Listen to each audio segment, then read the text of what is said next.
আজকের আলোচ্য বিষয় হলো ফ্র্যাঙ্কেনস্টাইন।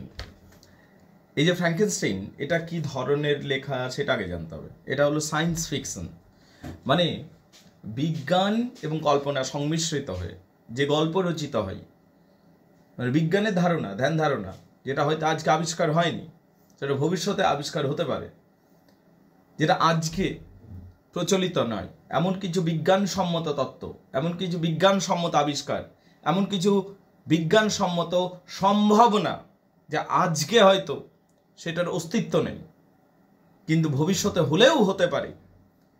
এই সিদ্ধান্তের উপর একটা যখন কাল্পনিক মন গড়া গল্প বানানো হয় এবং সেটার মধ্যে বিজ্ঞানসম্মত বিষয়কে তুলে ধরা হয়, যেটা সদূর ভবিষ্যতে হতে পারে, এই ধরনের যে গল্প সেটাকে বলা হয় সায়েন্স ফিকশন বা কল্পবিজ্ঞান। আমাদের এখানে ফ্র্যাঙ্কেনস্টাইন বাই মেরি শেলি একটা কল্পবিজ্ঞান। তো কল্পবিজ্ঞান হওয়ার জন্য বিজ্ঞান এবং কল্পনা সংমিশ্রণ প্রয়োজন হয়। এই গল্পের মধ্যে আমরা দুটোই পাবো, বিজ্ঞানও পাবো এবং কল্পনার সংমিশ্রণও দেখতে পাবো। In a word, it is a brilliant story written by Mary Shelley. এবং মেরি শেলি কে ছিলেন আমাদের জানতে হবে। এক কথায় বলবো, পিবি শেলিকে আমরা জানি, পিবি শেলির স্ত্রী ছিলেন মেরি শেলি। লর্ড বাইরনকে আমরা জানি, লর্ড বাইরনের বান্ধবী ছিলেন পিবি শেলি। পিবি শেলি এত ভয়ানক ভয়ানক লিখেছিলেন কি করে? একটা আসলে কম্পিটিশন হয়েছিল এবং সেই কম্পিটিশনের কারণবশত একটা কম্পিটিশন হয়েছিল, সেই কম্পিটিশনের কারণবশত এই গল্পের প্রডিউস হয়। আসলে এই যে উপন্যাসটা রয়েছে, নাম হচ্ছে ফ্র্যাঙ্কেনস্টাইন। এই যে উপন্যাসটি রয়েছে, এই উপন্যাসটির আসলে আরও একটি নাম ছিল যেটি আমাদের কাছে বেশ উপভোগ্য, সেটি হচ্ছে মডার্ন প্রমিথিউস। এই গল্পেরই আরেকটি নাম হচ্ছে মডার্ন প্রমিথিউস। এখন প্রশ্ন হতে পারে, মডার্ন প্রমিথিউস তো বুঝলাম স্যার, কিন্তু প্রমিথিউসকে দেখো, যদি মিথোলজি তুমি পড়ো, গ্রিসের মিথোলজি, গ্রিসের পুরাণ যদি পড়ো, তাহলে প্রমিথিউস নামক একটা দৈত্যের কথা পাবে। কে ছিল ওই দৈত্য? টাইটন বা দৈত্য। আর কে ছিল এই দৈত্য? খেয়াল রাখবে, অ্যাকর্ডিং টু গ্রিক মিথোলজি অনুযায়ী প্রমিথিউস এমন একজন দৈত্য ছিলেন যা মানুষকে আগুনের ব্যবহার শিখিয়েছিল। এবং মানুষকে আগুনের ব্যবহার শেখানোর ফলে কি হয়েছিল? মানুষ আগুন শিখে যায়, আগুনের ব্যবহার শিখে যায়, দিন রাত্রিকে এক করে দিয়েছিল। মানুষ দিন রাত্রিকে এক করে দিয়েছিল এবং ফলস্বরূপ আমরা দেখতে পাই যে মানুষের প্রভূত অগ্রগতি হয়েছিল। কিন্তু জিউস এটা কোনোদিন চায়নি। জিউস সবসময় বলেছিল যেন মানুষ আগুনের ব্যবহার না শেখে, কিন্তু প্রমিথিউস চুপি চুপি মানুষকে আগুনের ব্যবহার শিখিয়ে দিয়েছিল। জিউসের কথা লঙ্ঘন করার জন্য জিউস প্রমিথিউসকে একটা ভয়ানক রকম শাস্তি দিয়েছিল। একটা উঁচু পাহাড়ের চূড়াতে জিউস প্রমিথিউসকে বেঁধে দিয়েছিল এবং একটা ভালচার বা শকুনকে বলেছিল যেন সে প্রমিথিউসকে ছিঁড়ে ছিঁড়ে খায়। বুঝতে পারলি কিনা? এবং শেষ রাত্রিতে প্রমিথিউস মরে যাবে, কষ্ট পাবে, মরে যাবে, কিন্তু ভোরবেলাতে আবার প্রমিথিউস পূর্ণাঙ্গ দেহ ফিরে পাবে এবং শকুনটা আবার তাকে ছিঁড়ে ছিঁড়ে খাবে। এইটা প্রমিথিউস, মানে যেন এক অনন্ত যন্ত্রণার গল্প। That is Prometheus. তো সেটা হলো গ্রিক মিথোলজির প্রমিথিউস। এখন যদি আধুনিক যুগের প্রমিথিউসের কথা বলি, তাহলে ফ্র্যাঙ্কেনস্টাইনের কথা বলতে হবে। সো ফ্র্যাঙ্কেনস্টাইনের আরেকটা নাম হলো মডার্ন প্রমিথিউস। আন্ডারস্ট্যান্ডেবল? এটুকু সবার কাছে পরিষ্কার? কারো যদি কিছু সমস্যা আছে বলতে পারো আমাকে, ইউ ক্যান আস্ক মি। তাহলে মডার্ন প্রমিথিউস ব্যাপারটা বুঝতে পারলাম। মডার্ন মানে আধুনিক যুগের প্রমিথিউস কাকে বলা হচ্ছে? আধুনিক যুগের প্রমিথিউস কাকে বলা হচ্ছে? আমরা জানতে পারি যে আধুনিক যুগের প্রমিথিউস হলো ফ্র্যাঙ্কেনস্টাইন। এর গল্পটা রাফ কি, 1 সেকেন্ডে বলে তো যাবে না, 30 সেকেন্ড নিচ্ছি আমি। 1 সেকেন্ড হলে 1 সেকেন্ডেই বলে দিতাম, 30 সেকেন্ড সময় নিচ্ছি, খুব সংক্ষেপে বলবো। গল্পটা হচ্ছে একটা বিজ্ঞানী আছে, সেই বিজ্ঞানীটা একটা কিছু অদ্ভুত এক্সপেরিমেন্ট করছে। সেই গ্যালভানিজম করতে শুরু করেছে। গ্যালভানিজম মানে কি? মৃত মানুষের মধ্যে, মৃত প্রাণীর মধ্যে জীবন প্রদানের চেষ্টা, ইলেকট্রিফিকেশন এবং ম্যাগনেটিক ফিল্ডের সাহায্য নেয়। যেটা গ্যালভানিজম বলা হয়। বাই দ্য ওয়ে, গ্যালভানিজম এক্সিস্ট করে, ঠিক আছে? গ্যালভানিজমের মাধ্যমে রাশিয়ান বিজ্ঞানীরা দেখিয়ে দিয়েছে, আসলে কিন্তু বলছি বাস্তবেও গ্যালভানিজম থাকে। রাশিয়ান বিজ্ঞানীরা 1945-এ 1945-এ দেখিয়ে দিয়েছিল একটা কুকুরকে মেরে ফেলা হয়েছিল, তার শিরচ্ছেদ করা হয়েছিল, কিন্তু কুকুরটাকে একটা নির্দিষ্ট সময়ের মধ্যে আবার জীবিত করা সম্ভব হয়েছিল। That is গ্যালভিজম। গ্যালভিজম হচ্ছে মৃত প্রাণীর মধ্যে জীবন সঞ্চার করা, এবং দ্যাট ইজ গ্যালভিজম। এই স্টোরিটা গ্যালভিজমের উপর দাঁড়িয়ে আছে। একজন বিজ্ঞানী আছে, সেই বিজ্ঞানীটা নিজের বিজ্ঞান চর্চায় মত্ত, এবং সে মনে করে যে মৃত মানুষের উপর জীবন প্রদান করা সম্ভব, এটা সে মনে করে। শেষ পর্যন্ত সে একটা ডেড বডি পাচ্ছে, মানে মৃতদেহ পাচ্ছে। সেই মৃতদেহটার অঙ্গ প্রত্যঙ্গগুলো ঠিকঠাক নেই, ছড়িয়ে ছিটিয়ে রয়েছে। তাই সে কি করছে, মর্গ থেকে আরো কয়েকটা মৃতদেহের অঙ্গ প্রত্যঙ্গ নিয়ে আসছে এবং সেটাকে জুড়ে দিচ্ছে এবং একটা কমপ্লিট হিউম্যান বডি বানাচ্ছে। কিন্তু সেইটা করতে গিয়ে যে হিউম্যান বডিটা তৈরি হচ্ছে সেটা এক অদ্ভুত কিম্ভূত রাক্ষসে পরিণত হচ্ছে। মানে রাক্ষসের মতো অনেক লম্বা হয়ে যাচ্ছে, হাতটা লম্বা, পাটা লম্বা, এমনি হয়ে যাচ্ছে, মুন্ডুটা আলাদা, এমনি হচ্ছে। কারণ ওখানে ধরো 5-6টা মৃতদেহের অঙ্গ প্রত্যঙ্গ জুড়ে বানানো হয়েছে, সেলাই করে বানানো হয়েছে। তো এইরকম ভাবে বানিয়ে দিচ্ছে। তো যাই হোক, এরপর সেই বিজ্ঞানী কি করছে, সেই মৃতদেহটার উপর ইলেকট্রিফিকেশন করছে, অ্যান্ড আলটিমেটলি শেষ পর্যন্ত আমরা দেখতে পাচ্ছি মৃতদেহটা জেগে উঠছে। যখন মৃতদেহটা জেগে উঠছে এবং মৃতদেহটা যখন জেগে উঠছে তখন সে ভয় পালিয়ে যাচ্ছে, তার কারণ মৃতদেহটা গোঙাতে শুরু করছে এবং সেই রাক্ষসের মতো উঠে যাচ্ছে। তখন সে ভয়ে পালিয়ে যাচ্ছে বিজ্ঞানী নিজে।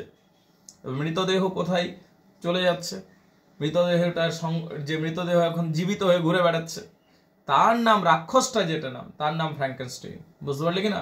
ওকে মনস্টার বলা হচ্ছে। ডক্টর ফ্র্যাঙ্কেনস্টাইন হলো বিজ্ঞানীটা, আর যে একে বানালো, যে বিজ্ঞানীটা, তার নাম হচ্ছে ডক্টর ফ্র্যাঙ্কেনস্টাইন। আর এই যে রাক্ষসটাকে বানালো সে, তার নাম হচ্ছে মনস্টার, তাকে বলা হয়েছে। তো এবার মনস্টার ঘুরে বেড়াচ্ছে, ও কথা বলতে জানে না, কিছু জানে না, ও সমাজে যাচ্ছে, ওকে কেউ অ্যাকসেপ্ট করছে না, মানুষ ডুবছে, তাকে বাঁচাতে যাচ্ছে, তাকেও হেল্প করতে যাচ্ছে, কিন্তু কেউ তাকে হেল্প করছে না, তাকে অ্যাকসেপ্ট করছে না। সোসাইটি রিজেক্টস হিম, সোসাইটি তাকে রিজেক্ট করছে। তখন একটা অন্ধ লোক ছিল, সেই অন্ধ লোকের বাড়ির পাশে সে চুপি চুপি শুনছে এবং সেই অন্ধ লোকটার সাথে সে কথা বলছে।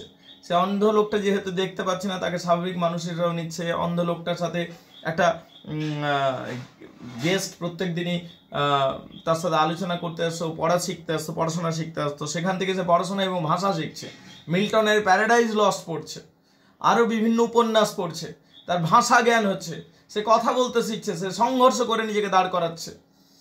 এইভাবে সে নিজেকে এস্টাবলিশ করছে। কিন্তু হ্যাভিং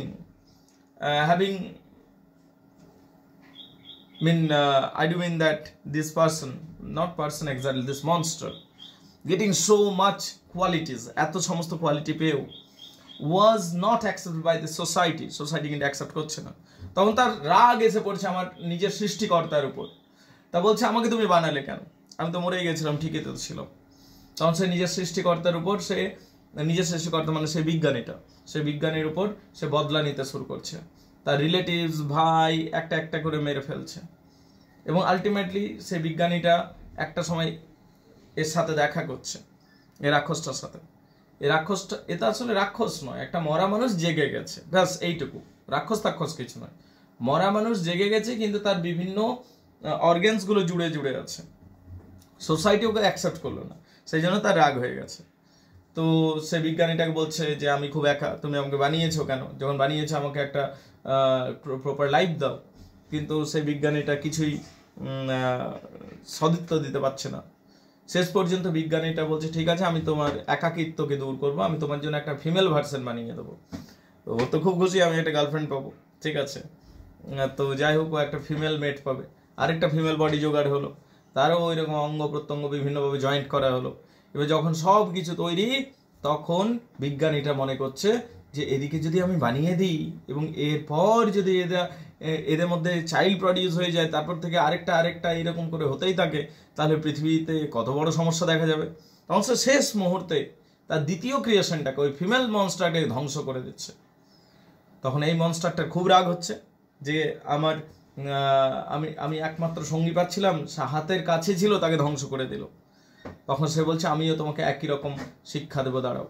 কিছুদিন পর এই বিজ্ঞানী বিয়ে করতে গিয়ে সে জানে হয়তো তাকে আজ মেরে ফেলবে, সে মনস্টার, সেই জন্য তার স্ত্রীকে সে অন্য জায়গায় রাখছে, সে অন্য জায়গায় চলে যাচ্ছে। মনস্টার কিন্তু তাকে মারছে না, তার স্ত্রীকে মেরে ফেলছে। তখন তার খুব রাগ হচ্ছে যে আমার স্ত্রীকে মেরে ফেললো মনস্টারটা। সে একটা বরফের জায়গায় ডাকছে এবং বরফের মধ্যে একটা মিউচুয়াল আন্ডারস্ট্যান্ডিংয়ের জন্য, কিন্তু এইখানে সে মনস্টারটাকে মারবার প্ল্যানিং করছে। মনস্টার বরফের মধ্যে ঢুকে যাচ্ছে এবং আমাদের বিজ্ঞানীও ওইখানেই পড়ে যাচ্ছে। কিছুদিন পর একটি জাহাজ যাচ্ছিল, সেই জাহাজ সেই মনস্টারটাকে দেখতে পেলো যে মনস্টার পালিয়ে যাচ্ছে।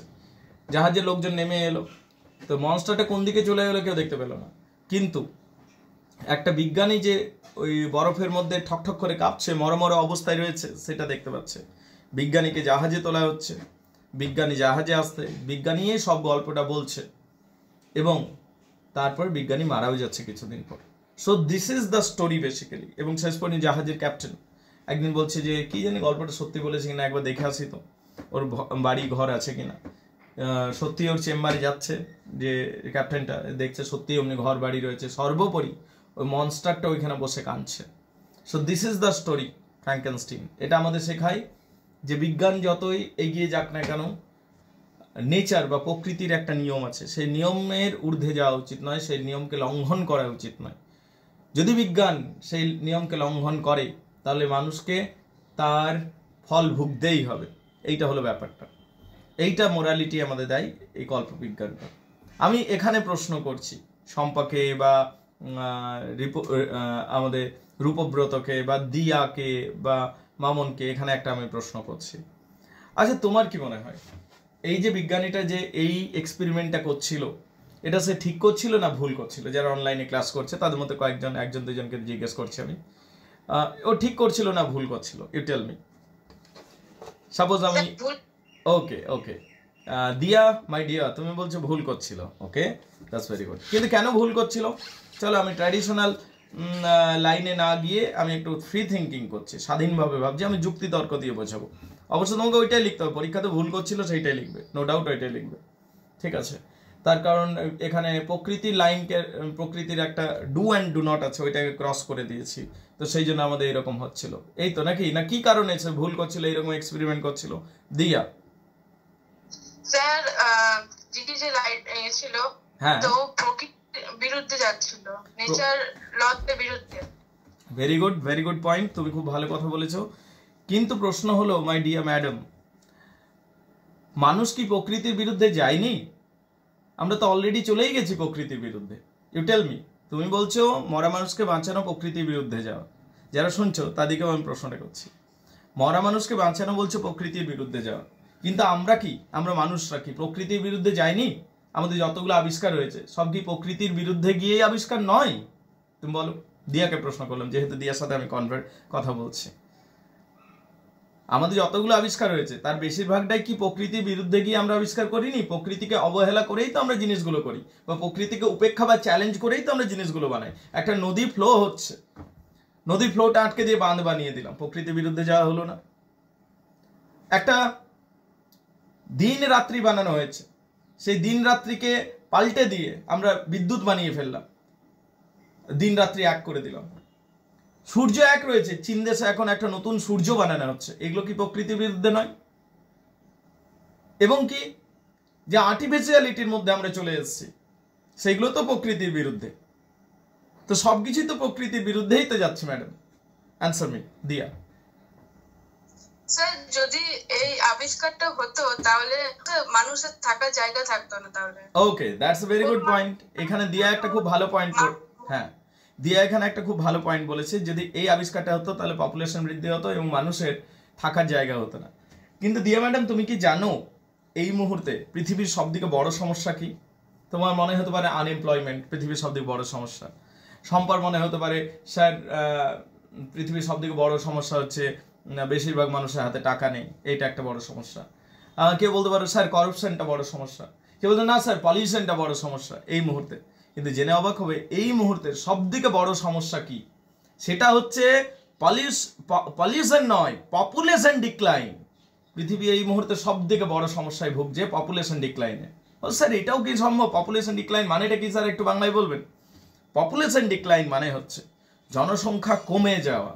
এখন এই নতুন সমস্যা রাইজ করছে, স্যার কি বলছেন, ভারতবর্ষে আবার জনসংখ্যা কমে যাওয়া, এত লোক, 140 কোটি দেশ, ভারতবর্ষে এখনো প্রবলেমটা ফেস করেনি, কিন্তু সারা বিশ্বব্যাপী ভারতবর্ষ আমাদের প্রতিবেশী দেশগুলো যেমন বাংলাদেশ, ভারতবর্ষ এবং পাকিস্তান, এই তিনটা দেশে শুধু এই সমস্যা ফেস করছে না, কারণ ওভার পপুলেটেড কান্ট্রিতে আছে।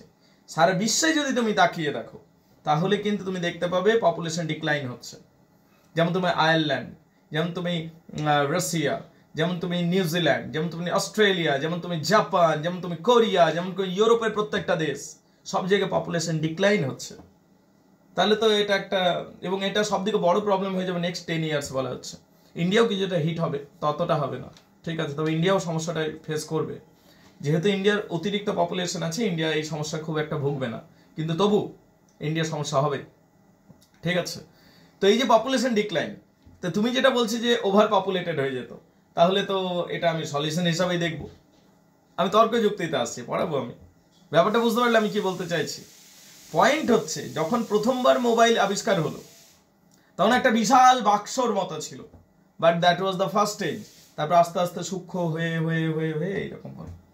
যখন প্রথম গাড়ি আবিষ্কার হলো, সে বিশাল গাড়ি, ঠিক আছে, একদম ভাঙাচোরে 1 মাইল চলে, এতটা তেল খায়, সেখান থেকে পদ্ধতিগত উন্নতি হয়ে হয়ে এই জায়গায় দাঁড়ালো। যখন প্রথম এরোপ্লেন আবিষ্কার হলো, এরোপ্লেন ছুটছে না গরুর গাড়ি ছুটছে বোঝা মুশকিল, এত আস্তে আস্তে যেত, কিন্তু টেকনোলজি ডেভেলপমেন্ট হয়ে হয়ে হয়ে আজকে দেখলাম এইরকম রাফেল দাঁড়িয়ে গেছে, আরো সমস্ত দাঁড়িয়ে গেছে, F-35 এই সমস্ত এরোপ্লেন দাঁড়িয়ে গেছে। তো যখন প্রথম কিছু আবিষ্কার হয় সেটা অমনি নড়বড়েই হবে, কিন্তু ক্রমাগত এক্সপেরিমেন্ট এবং পরীক্ষা নিরীক্ষার মাধ্যমে সেটা সূক্ষ্মতম পর্যায়ে পৌঁছবে। কেন, আমরা যখন জেনেটিক্যাল ডেভেলপমেন্ট করছি এবং জেনেটিক্যাল ইঞ্জিনিয়ারিং করছি, মানে আমাদের সবার মধ্যে জেনেটিক্স থাকে, তো সেই জেনেটিক্যাল ইঞ্জিনিয়ারিং করছি আমরা, ঠিক আছে। যখন টেস্ট টিউব বেবি বানানো হচ্ছে, সেগুলো কি প্রকৃতির বিরুদ্ধে যাওয়া নয়? Test tube baby is what, একই ধরনেরই তো। টেস্ট টিউবের মধ্যে শিশুর জন্ম হচ্ছে এখন, is not that the same category? দিয়া, ওটা তো পপুলেশন বৃদ্ধি হচ্ছে ম্যাডাম। পয়েন্ট হচ্ছে, হাসি ঠাট্টা করে বললাম একটু, হ্যাঁ বল। ডিক্রিজ বা ইনক্রিজটা যদি হিউম্যান বিং এর মধ্যে হয় তবুও মানা যায়, কিন্তু হিউম্যান বিং আর মনস্টার বা রোবটকে নিয়ে যদি একসঙ্গে হয় তাহলে তো সেটা অসুবিধাজনক। Okay, that's a very good point. এখানে বলছে যে হিউম্যান বিইং, হ্যাঁ হিউম্যান বিইং বা হিউম্যান বিইং এর মধ্যে যদি এখানে খুব ভালো একটা পয়েন্ট বলেছে, আমার কাউন্টার করলো, দেন আই অ্যাপ্রিশিয়েট। আমি ইচ্ছাকৃতভাবে তোমাদের সাথে এইভাবেই ডিবেট রাখছি যাতে তোমাদেরও ফ্রি থিঙ্কিং প্রমোটেড হয়, কারণ একটা ওয়েতে আমি বলছি ইচ্ছাকৃতভাবেই একটা বিরোধী চিন্তাধারা, তার এগেনস্টে তুমি বলছো, এবং তারপরে সত্যতায় পৌঁছাবো আমরা, বুঝতে পারলে? নাহলে তো বই যেটা বলছে সেইটাই বুঝতে হয় সবসময়, তাহলে ফ্রি থিঙ্কিং কি করে আসবে? ঠিক আছে, এখানে মামুন একটা খুব ভালো প্রশ্ন করেছে, যদি মানুষের সংখ্যা বৃদ্ধি হয় তাহলেও মানানসই হয়, কিন্তু রোবটের সংখ্যা বৃদ্ধি যদি হয়, হ্যাঁ মনস্টারের সংখ্যা বৃদ্ধি হয়, সেটা কি করে মানানসই হয়? ঠিক আছে, সেটা তো মানে সেটা তো পুরোপুরি নেচারের বিরুদ্ধে হয়ে যাচ্ছে।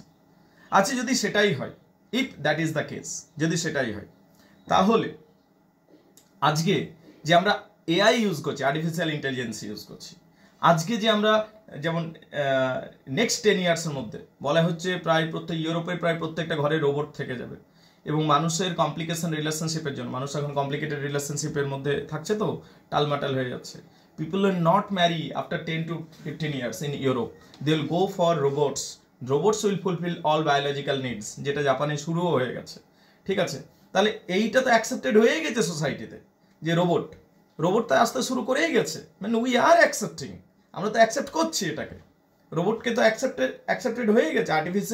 আর্টিফিশিয়াল ইন্টেলিজেন্সি মানে কৃত্রিম বুদ্ধিমত্তা সম্পন্ন রোবট যে জীবন সঙ্গিনী হিসাবে আসবে, সেটা তো অ্যাকসেপ্টেড হয়ে গেছে সোসাইটিতে, এবং সেটা জাপান, ইউরোপের বিভিন্ন দেশে ওয়েল অ্যাকসেপ্টেড, সেটা ওয়েল অ্যাকসেপ্টেড হয়ে গেছে সোসাইটিতে। তাহলে বেচারা ফ্র্যাঙ্কেনস্টাইন কি দোষ করলো? মামুন, তোমাকে আমি কাউন্টার করলাম, ইউ গেট ইট? মামুন, সে দোষটা এখানে ফ্র্যাঙ্কেনস্টাইনের ছিল না, ফ্র্যাঙ্কেনস্টাইনকে তো জন্ম দেওয়া হলো, ওর এখানে কিছুই দোষ ছিল না। এখানে ভিক্টর ফ্র্যাঙ্কেনস্টাইন যে বানালো, হ্যাঁ, তার একবার ভাবা উচিত ছিল। কি ভাবা উচিত ছিল? যে আমি এখানে মনস্টারটা তো দোষ দিচ্ছি না, আমি বিজ্ঞানীটারও বলছি যে ওর দোষ নেই, আমি এইটা বলছি। তুমি বলছো যে দোষ আছে, ঠিক আছে, তাহলে ওর ফেসটাতে যে এরকম ওকে সৌন্দর্য দেওয়া হয়নি, যার জন্য সবাই ওকে সেই রকম করেনি। Yes, that is the point, that is the point. Point হচ্ছে যে ফার্স্ট ইনভেনশন সবসময় নড়বড়েই হয়, এটা সোসাইটি ততটা ম্যাচিওর ছিল না। আজকের দিনে, আমি বলছি আজকের দিনে যদি মানুষ বানাই ভিক্টর ফ্র্যাঙ্কেনস্টাইন, লোকে ততটা খারাপভাবে নেবে না 2025-এ, বরং সে এসে হয়তো নোবেল পুরস্কারও পেয়ে যেতে পারে। একটা মরা মানুষকে সে ঠিকঠাক অঙ্গ প্রত্যঙ্গ দিয়ে জুড়বে, কারণ আজকের দিনে অঙ্গ প্রত্যঙ্গ আবার দেওয়া নেওয়া করা যায় কিছু কিছু দেশে, ঠিক আছে, কেনাকাটা করা যায়, তো সে একটা সুন্দর মানুষ বানাবে। আজকে যখন আমরা সাপোজ অ্যাজ অ্যান এক্সাম্পল, আজকে যখন আমরা ব্রেনকে প্রিজার্ভ করার কথা বলছি, ব্রেন মস্তিষ্ককে প্রিজার্ভ করার কথা বলছি, এবং ব্রেন ট্রান্সফার করার কথা বলছি আমরা এইরকম, ঠিক আছে, তখন কি সেগুলো কি প্রকৃতির বিরুদ্ধে আমরা যাচ্ছি না? যখন আমরা ন্যানো চিপস লাগানোর কথা বলছি ব্রেনের মধ্যে, অ্যালন মাস্কের কোম্পানি ন্যানো চিপস প্রডিউস করছে, যে ব্রেনের মধ্যে ন্যানো চিপস লাগাবো আমরা, ঠিক আছে, এবং তো এটা কি তাহলে প্রকৃতির বিরুদ্ধে যাওয়া নয়, যেটাকে আমরা হই হই করে খুশি খুশি মেনে নিচ্ছি? সেম থিং ইজ, মানে he was doing it at the initial stage, সেও তো সেই একই জিনিসই করছিল। Get it the point what I am making? আমার কাউন্টার করো, I would like to be countered, আমার কাউন্টার করো, আমি জানতে চাইবে বিষয়টা। মামুন, দিয়া, না সেটা তো যাচ্ছে, তার জন্য মানুষকে সেটার জন্য ভুগতেও তো হচ্ছে। হ্যাঁ, মানে এইসব জিনিসগুলো yeah that's good, that's good, কিন্তু আমি বলছি ultimately at the end of the day society is accepting, এইটা আমার পয়েন্ট অফ ভিউ, যে সোসাইটি ইজ অ্যাকসেপ্টিং। আমরা যতই বলি প্রকৃতির বিরুদ্ধে যাওয়া উচিত নয়, ফ্যান চালাচ্ছি কেন তাহলে? What is this? লাইট জ্বালাচ্ছি কেন? প্রকৃতির বিরুদ্ধেই তো যাওয়া হচ্ছে। You understand the point? কিন্তু অ্যাট দ্য ইনিশিয়াল স্টেজে এগুলোকে মনে হতো যে এগুলো প্রকৃতির বিরুদ্ধে যাচ্ছে, ধর্মের বিরুদ্ধে যাচ্ছে, আজ দ্য নর্মালাইজড, তো পরিস্থিতি অনুযায়ী জিনিসগুলো নর্মালাইজড হয়ে যায়। কিন্তু ইনিশিয়াল স্টেজে যখন কোনো ইনভেনশন হয়, সেটা একটা প্রতিক্রিয়া সৃষ্টি করে। আমার ব্যক্তিগত স্তরে মনে হয় যে ওই প্রকৃতির লাইন সীমা লঙ্ঘন করেছে, ওই সমস্ত বাজে কথা, কারণ ওতে লঙ্ঘন করেই দিয়েছি আমরা অনেকদিন আগে, যখন আমরা পরমাণু বোম আবিষ্কার করে দিয়েছি তখনই লঙ্ঘন হয়ে গেছে। তো বেচারা এ আর কি দোষ করলো, তার কারণ অমনি ভয়ানক ভয়ানক কত ফ্র্যাঙ্কেনস্টাইন আমরা বানিয়ে দিয়েছি, কত অমনি মনস্টার বানিয়ে। Don't you think atom bomb is a monster? তোমার কি মনে হয় না atom bomb monster? Artificial intelligence সেটা কি মনস্টার নয়? ডোন্ট ইউ থিঙ্ক যে এই যে জেনেটিক্যাল ইঞ্জিনিয়ারিং হচ্ছে সেটা কি মনস্টার নয়? এই যে ন্যানো চিপস লাগানো হচ্ছে, পশুদের মধ্যে ন্যানো চিপস লাগিয়ে তাকে বুদ্ধিমত্তা প্রদান করার চেষ্টা হচ্ছে, এটা কি তোমার মনস্টারেস ওয়ার্ক নয়? এই যে ডিজিটাল যে গ্যাজেটসগুলোকে, এর মধ্যে ইমোশন, ডিজিটাল গ্যাজেটস এবং রোবটসের মধ্যে ইমোশনাল ইন্টেলিজেন্স প্রদান করেন চেষ্টা করা হচ্ছে, সেটা কি মনস্টার নয়? তাহলে হোয়াট ইজ দিস দেন? ফ্র্যাঙ্কেনস্টাইনের থেকে কোন দিক থেকে এগুলো পিছিয়ে আছে আমাকে বলো যুক্তি সহকারে। You get it? পয়েন্টটা বুঝতে পারছো? মানে আমি বলতে চাইছি সেই যুগে যেটা হয়েছে সেই দৃষ্টিকোণ থেকে এটা মনস্টার ছিল।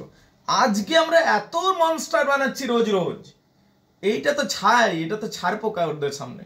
এত বড় বড় মনস্টার রোজ বানাচ্ছি এবং সেটাকে আমরা হেসে খেলে হাততালি মেরে মেরে নিচ্ছি মনস্টারগুলোকে, এবং ওয়েল অ্যাকসেপ্ট করছি। এবার তর্কের খাতিরে আমি বললাম, একটা আমি খুব সুন্দরী মেয়েকে বানালাম, ঠিক আছে, যে মরে গেছিল, খুব এই সুন্দর দেখতে, অঙ্গ প্রত্যঙ্গ ঠিক রাখলাম, প্লাস্টিক সার্জনকে দিয়ে আমি সব স্লাইগুলো ঢাকা দিয়ে দিলাম এবং তারপর আমি বাঁচিয়ে দিলাম। তোমার কি মনে হয় আজকে ওই প্রতিক্রিয়া হবে? তাকে ভাষা শেখালাম, হোয়াট ডু ইউ থিঙ্ক? দিয়া, মামুন, শম্পা, রূপব্রত, আমি তোমাদের বিরুদ্ধেও যাচ্ছি না, তুমিও আমাদের বিরুদ্ধে যাচ্ছ, আমি একটা একাডেমিক্যাল ডিসকাশন করছি। একাডেমিক্যাল ডিসকাশনে ফ্রি থিঙ্কিং এবং ডিবেট হওয়া উচিত, so that you can come to a non conventional a new thinking. বুঝতে পারলে? তো তুমি স্বাধীনভাবে বলো তোমার ওপিনিয়নটা। শম্পা, রূপব্রত, দিয়া, মানে আমার প্রশ্নটা আরেকটু আমি ফ্রেম আপ করি। আমি বলছি ফ্র্যাঙ্কেনস্টাইনকে আমরা ঘৃণা করি, বা এখানে আমরা কি একটা মোরাল মেসেজ পাই, যে কোনোদিনই আমাদের প্রকৃতির বিরুদ্ধে যাওয়া উচিত নয়, ঠিক আছে, এইটা আমরা বলি। কিন্তু আদপি কি সেটা হয়? যখন আমরা ফ্যান চালাচ্ছি, আমরা ফ্যানের হাওয়া খেতে খেতে এই কথাগুলো বলছি যে হ্যাঁ প্রকৃতির বিরুদ্ধে যাওয়া উচিত নয়। এসির হাওয়া খেতে খেতে আমরা বলি যে প্রকৃতির বিরুদ্ধে সীমাটা লঙ্ঘন করা উচিত নয়। আমরা প্রকৃতির বিরুদ্ধে এআই আর্টিফিশিয়াল ইন্টেলিজেন্সই ব্যবহার করতে করতে বলি প্রকৃতির বিরুদ্ধে যাওয়া উচিত নয়। What are this we are doing? মানে এটা এইরকম হলো চিকেন খেতে খেতে খুব টেস্টি, এই পশু মারা উচিত নয়, জীবে প্রেম করে যে জন সেই জন সে বেঁচেছে, এদিকে চিকেন খাচ্ছে, অমনি হয়ে যাচ্ছে ব্যাপারটা। You understand? I hope you are getting it, the point. When the line we have already crossed. যাই হোক,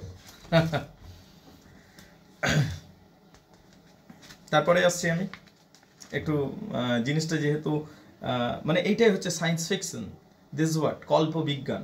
কল্পবিজ্ঞান এমনই একটা বিষয় যেখানে কল্পনা এবং বিজ্ঞান সংমিশ্রিত হয়, এবং কল্পনা এবং বিজ্ঞান সংমিশ্রিত হয়ে যেটা এখনো এক্সিস্ট করেনি সেই রকম কিছু আবিষ্কার হয়ে গেছে এবং সেটার উপর একটা গল্প ফ্রেম করা হবে। So here we get the story. আশা করি গল্পটা কীরকম বুঝে গেছো, গল্পটা কে লিখেছে বুঝেছো, কি গল্পটার মধ্যে নৈতিকতা আমাদের বলবার চেষ্টা করছে সেইটা বুঝে গেছো, এটুকু ক্লিয়ার সবার কাছে। এবং গল্পটার হ্যাঁ বলো প্লিজ প্লিজ কোয়েশ্চেন। বলছি যে যিনি এটা বানিয়েছিলেন তিনি চাইছিলেন যে তার ট্যালেন্টটা একটু মানে সবাই চায় নিজের মধ্যে একটু যা আছে সেটাকে বাড়িয়ে এক্সপেরিমেন্ট করার জন্য সেটা বানিয়েছিল, হয়তো এরকমও হতে পারে। হ্যাঁ সেটা তো বটেই, মানুষ যখন কিছু বানায় সেটা তো অবশ্যই নিজের খ্যাতির কথা তো থাকবেই, তাতে কি সন্দেহ, সেটা তো রয়েছে। ঠিক আছে, তারপরে অংশে আসছি আর হ্যাঁ ডিটেলসে পড়ি।